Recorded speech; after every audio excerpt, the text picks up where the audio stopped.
Togo, prochaine législative, la date exacte n'est pas pour le moment connue au Togo, de nouvelles échéances électorales s'annoncent à grands pas. Il s'agit notamment des régionales et surtout des législatives prévues avant fin 2023. C'est déjà la grande mobilisation au sein des états-majors des partis politiques qui se préparent à prendre part à ces consultations. Mais déjà, aux yeux de certains observateurs de la scène politique togolaise, les choses risquent de ne plus être les mêmes, au regard de ce que les acteurs de l'opposition qui avaient boycotté les législatives de 2018 décident cette fois, si de tourner le dos à la politique de la chaise vide et de s'engager dans la course. Les prochaines élections, tous les acteurs de la classe politique y pensent sérieusement. Certains comme ceux de la Dynamique pour la majorité du peuple, DMP, l'Alliance nationale pour le changement, AN, de Jean-Pierre Fabre ou encore l'Alliance des démocrates pour le développement intégral, ADI, d'Aimé Gobé entre autres, ne veulent plus vivre le scénario de 2018 avec le boycott des législatives d'alors. Si dans le pays la majorité des formations politiques s'échauffe dans une sorte d'ambiance de pré-campagne avec des appels répétés aux militants à aller se faire enregistrer sur les listes électorales,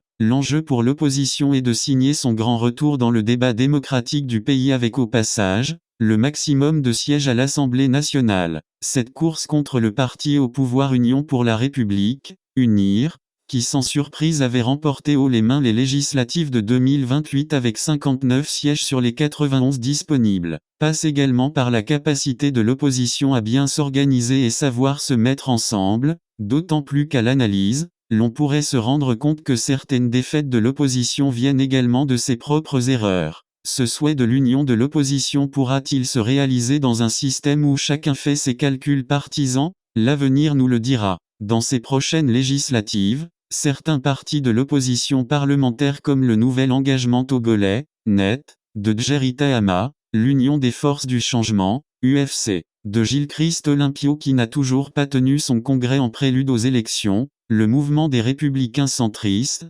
MRC, d'Abba Kaboua ou encore le Parti des démocrates panafricains, PDP, d'Innocent Kagbara devront jouer leur survie, chacun comptant sur ses forces. En face, plusieurs formations de l'opposition extra-parlementaire caressent soigneusement l'ambition de signer leur retour à l'hémicycle. Il s'agit entre autres de l'AN, du Comité d'action pour le renouveau, CAR, actuellement affaibli par des querelles intestines, de l'ADI d'Aimé Gobé ou encore de la Convention démocratique des peuples africains, CDPA, de Brigitte Kafui Adjamagbo. Johnson qui fait partie de la DMP, 06 parti de l'opposition et 07 organisation de la société civile. En attendant les campagnes électorales proprement dites, tous les acteurs y compris le parti au pouvoir se rabattent sur l'étape actuelle du processus à savoir le recensement électoral pour mobiliser leur base à aller se faire enregistrer sur les listes électorales et valoir au moment opportun leur droit de vote. Au demeurant, une chose est sûre,